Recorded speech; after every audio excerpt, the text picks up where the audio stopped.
For this early morning's group meditation, let's explore safety from scarcity. Most manifesting systems are hard work. You have to journal, you have to vision board. They expect you to select your emotions. That requires a lot of effort. In Tibet, there is the notion not just of wishes or the fulfillment of wishes, but wait for it, the spontaneous fulfillment of wishes, which sounds pretty cool if you're even half as lazy as me.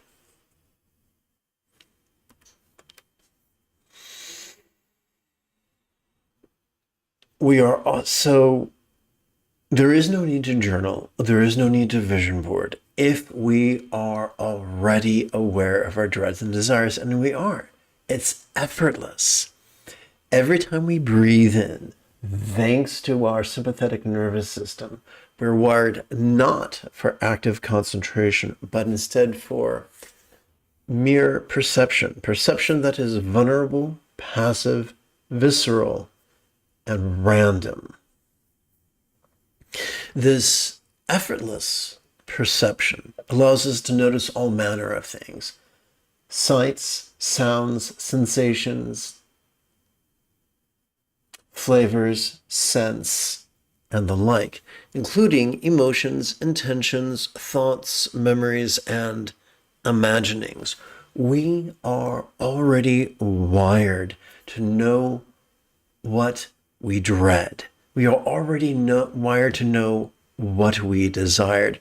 And this is even mentioned in one of the many fabulous soliloquies found in the 1990s movie, The Devil's Advocate, starring Al Pacino and Keanu Reeves. Wonderful movie. Every time we exhale, whether we know it or not, we are granted access, thanks to evolution, to our parasympathetic nervous system, which is wired for physical relaxation and mental release. There are causes for the possible experience of that which we dread. It is during our exhalation that we can release those causes. There are obstacles to receiving what we need. This physically relaxing during our exhalation, causing us to mentally release, causes us to release those obstacles as well. And so whether it is protection or acquisition that we desire, both the desire and the mechanism are accessed through the two phases of the autonomic nervous system. This is mentioned in the most ancient of Dzogchen texts, penned or dictated by Garab Dorje. Many, many, many centuries ago.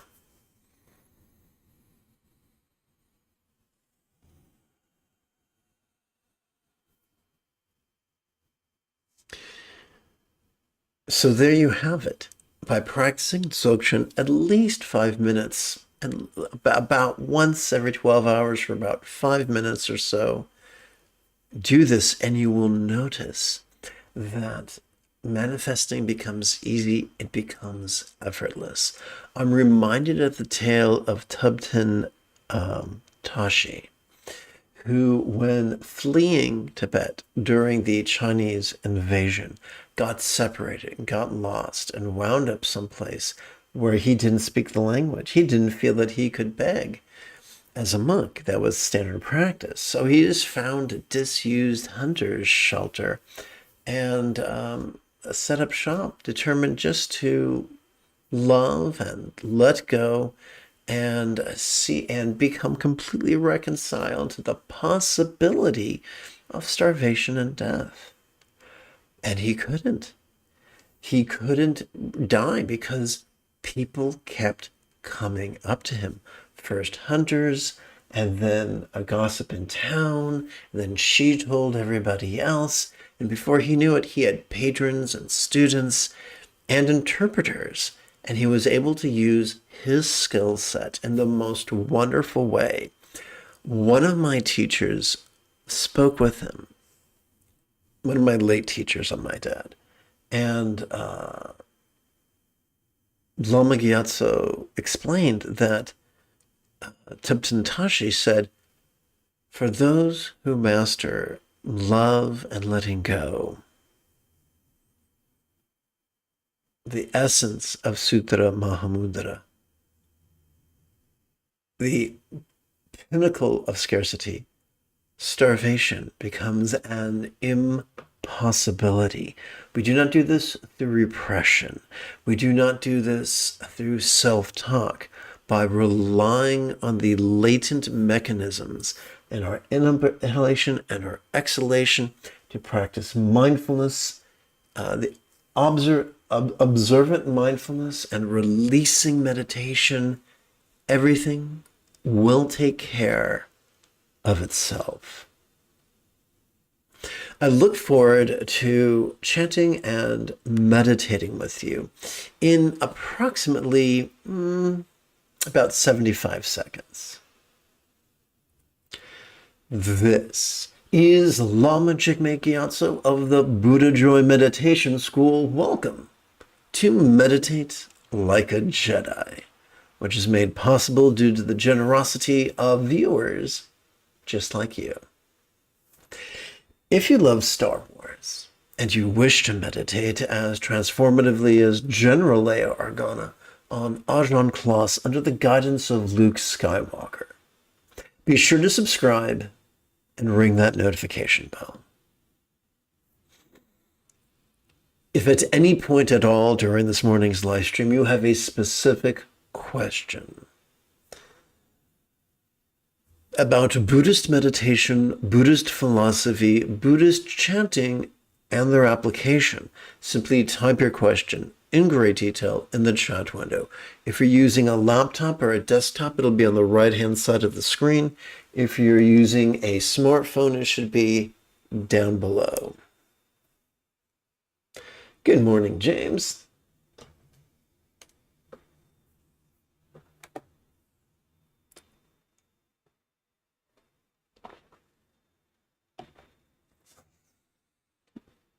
I think it could be quite fun if together as a team we began by chanting the Saturday morning selection of Gaurab Dorje's Spaciousness of Vajrasattva, the earliest Dzogchen text. Together. All phenomena are perfect and complete, nothing excluded. The true condition is equality, beyond change, spaciousness without limit, beyond dependent arising, beyond causes and conditions. So when we say all phenomena are perfect and complete, nothing excluded, that refers to the natural mechanism to notice and to release. Therefore, practice that, and doing so will cultivate the centered spontaneity that will allow our choices and utterances and deeds to effortlessly go with the flow. The true condition is equality beyond change, spaciousness without limit. So, as we breathe in, there are all kinds of differences. Hot and cold, close and distant, sharp and soft, you name it. But with every exhalation, whatever we perceive during our inhalation could feel as non-graspable as a vast, empty sky on a bright and beautiful, cloudless morn. Everything is quite different as we breathe in, but everything has the same taste of non-graspability as we relax into our exhalation. And this happens beyond causality. You could be the kindest saint or the cruelest villain. You are still wired to effortlessly notice and release. Incomparable wisdom alone knows the blissful continuum of self-perfection. We all seek bliss, and we chase it through food and through sex and through illicit substances. We all want pleasure. But the cheapest and most surest form of pleasure is simply the duality of noticing and releasing in harmony with our inhalation and exhalation. The domain of the ultimately real, which does not arise from extraneous causes and conditions. Oh, the ultimately real is a reference to our experience relaxing and releasing, and it's automatic. It doesn't rely on our contrivance. It isn't dependent upon our ability to practice pious magic. This insight is easy, so easy, in fact, that it seems difficult. Though all-pervading, the continuum is invisible. Most of us have been conditioned to believe that life is difficult and that it has to be difficult.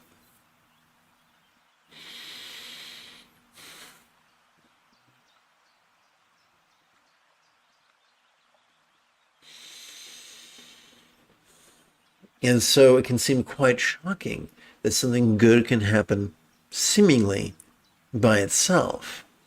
And so I don't ask you, in fact, I ask you not to believe blindly, for blind belief creates far more problems than it solves. It indulges rigidity and fear, and I don't recommend it. But just play with these exercises, with noticing and relaxing, and see how easy it can be. So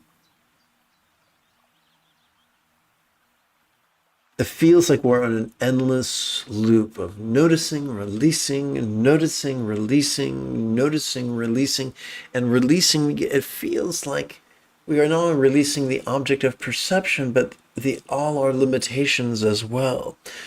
And so sometimes as our air coalesces in our lungs, we can feel somewhat compressed. Life can do that to us. But as we relax with each exhalation, it can feel like we're experiencing the opposite of compression: spaciousness, freedom. That is exactly that is the exact experience that is as available as our next exhalation. It cannot be pointed out by saying this is not even by Vajrasattva himself. The path of enlightenment is not of contrivance, it's not of forcing, it is of allowing. This amazing, wonderful display of energy, spacious by nature, transcends action. From within or deep unknowingness beyond thought and thinking, these dynamic potentials suddenly arise. Let's see if I remember to click the right button. I did not. Okay. Let's go back. Control G, and here we go.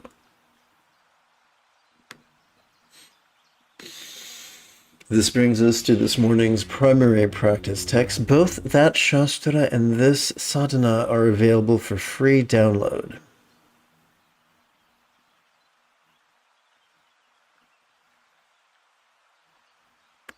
Let's begin with by chanting a concise version of bodhicitta and refuge that exercise the neural pathways required for empathy and enthusiasm.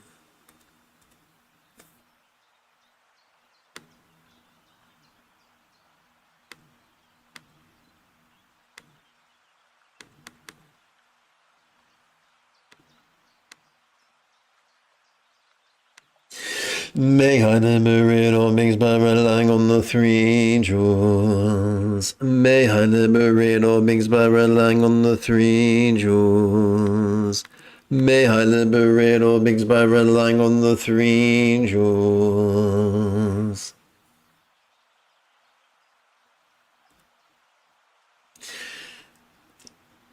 Let's begin with a quick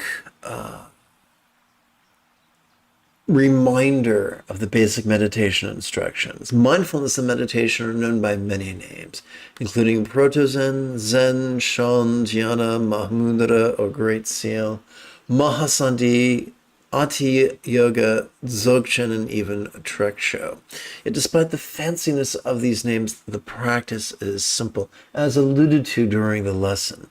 The key to mindfulness, which is not active concentration, but instead mere perception, practiced vulnerably, passively, viscerally, and randomly.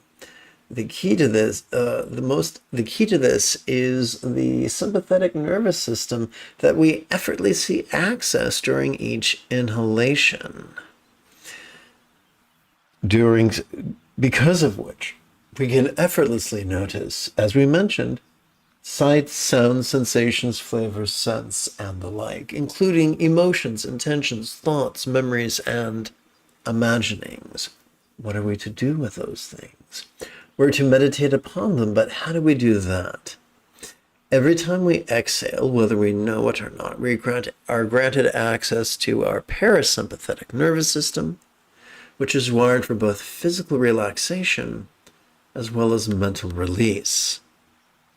All we got to do is silently and mentally recite the demonstrative pronoun this during each inhalation, and silently and mentally recite the verb relaxing during each exhalation.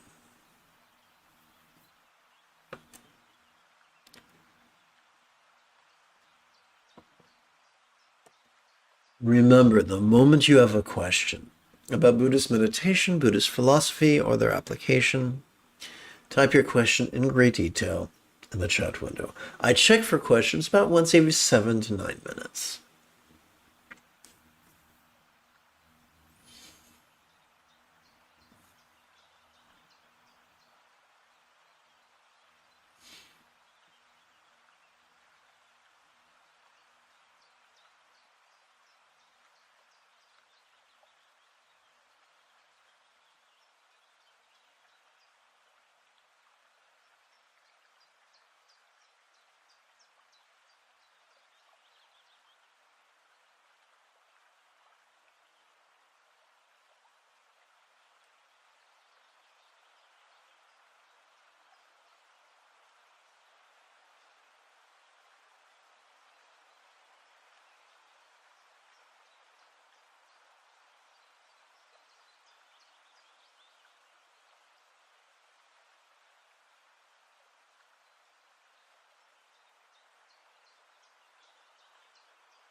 Your mind already knows that you need freedom from peril to live.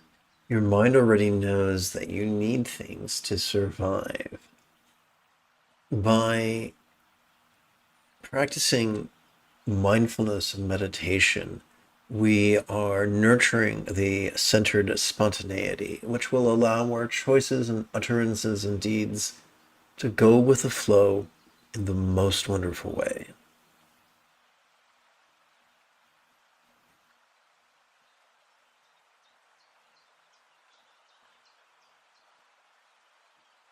The great irony is that the moment we ask, am I going with the flow?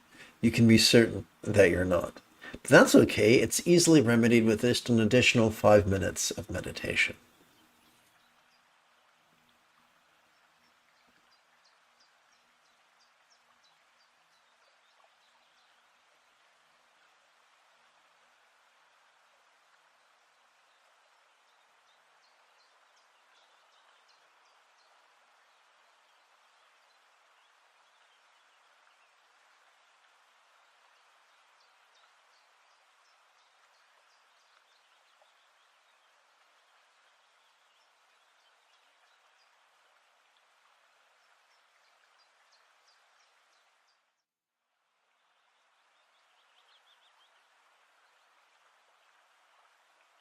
Sturgeon's law reminds us that 90% of teachers are crap. Some will teach us to breathe from our nose, some will teach us to breathe from our dantian, but our lungs are located in our chest. Perhaps that is where we should breathe from.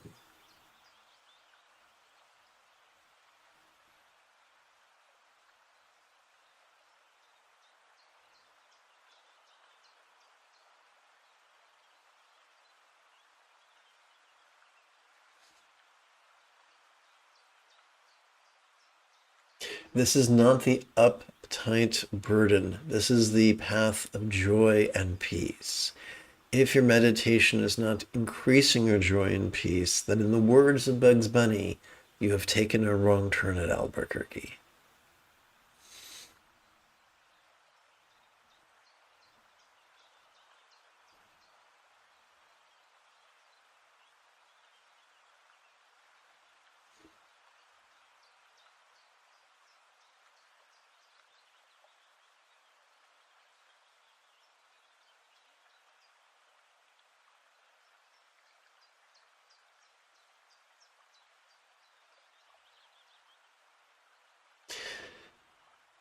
Why can't faith produce joy and peace?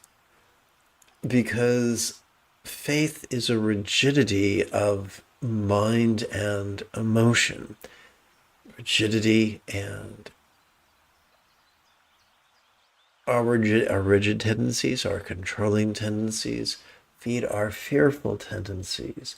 We cannot rigid our path to we cannot. The path to relaxation is not paved with rigidity. The path to joy is not paved with crankiness. I know it didn't lead me there. Please don't make the mistakes I did.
Telling ourselves what to think and what to feel is the enemy of authenticity.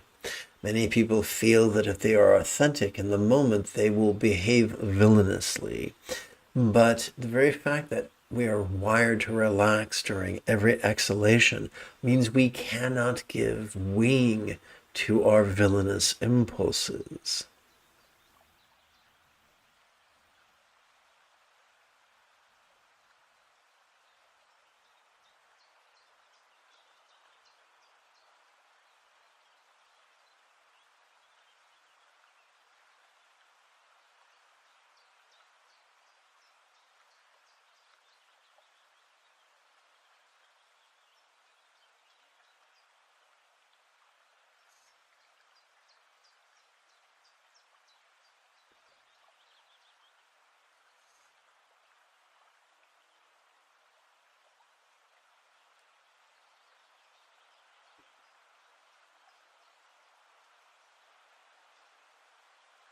In science fiction, there is an oft used trope of a character using photographs, typically Polaroids, to help anchor them into what they think reality is. The path of the yogi is to say that everything is prone to slippage. Perceptions, emotions, cognitions, intentions, recollections, confabulations. These are all prone to slippage. Our job is not to fight that, but to be comfortable with that. Remember the final words of Socrates. I know nothing. The more comfortable we are with the uncertainty, with our own uncertainty of perception, intention, emotion, cognition, recollection, and imagination, the more peaceful, the more happy we will be.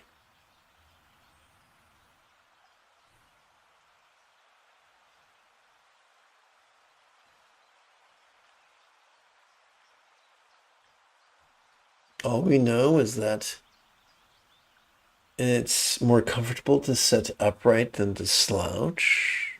And it's easier to notice things as we breathe in, and it's easier to let go of things as we breathe out.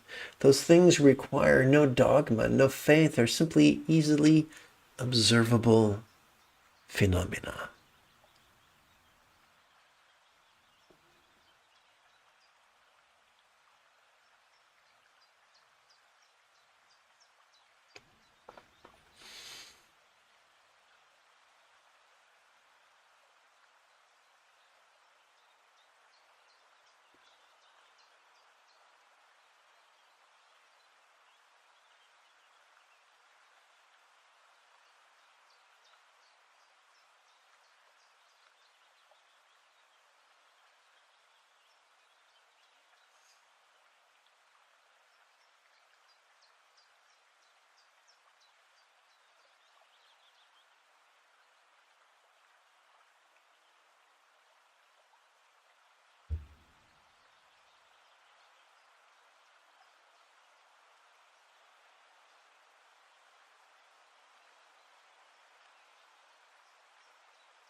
Every time a fear surfaces during an inhalation is an excellent opportunity for us to process it during the exhalation, not through belief, not through self-talk, not through logic, by simply relying on our autonomic nervous system, the ultimate therapist.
Sometimes we can notice ourselves telling ourselves a story. The wisdom and the peace we seek is not found in the words. It is enough to simply notice ourselves telling ourselves the story as we breathe in and then relaxing into the exhalation as we breathe out. It's not our job to repress the story. It's our job to simply notice and release.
Allow me to draw your attention to this image on the screen depicting two Buddhas sporting in tantric union. Just as the air coalesces within our lungs as we breathe in and notice, the more slender figure represents awareness. The larger figure represents the release that we access during every exhalation. Together they remind us during our inhalation to watch the play of mind, and during the exhalation to relax into mind's non-graspable nature. That is the path in its entirety.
Let's seal this morning's meditation with 2 brief chants. May all beings practice of kind communication, conduct, and calmness flow spontaneous and uncontrived. May everyone be free from misery, may everyone be happy, may no one be separated from the happiness. May everyone have balance from the tyranny of hating, craving, and clinging freed.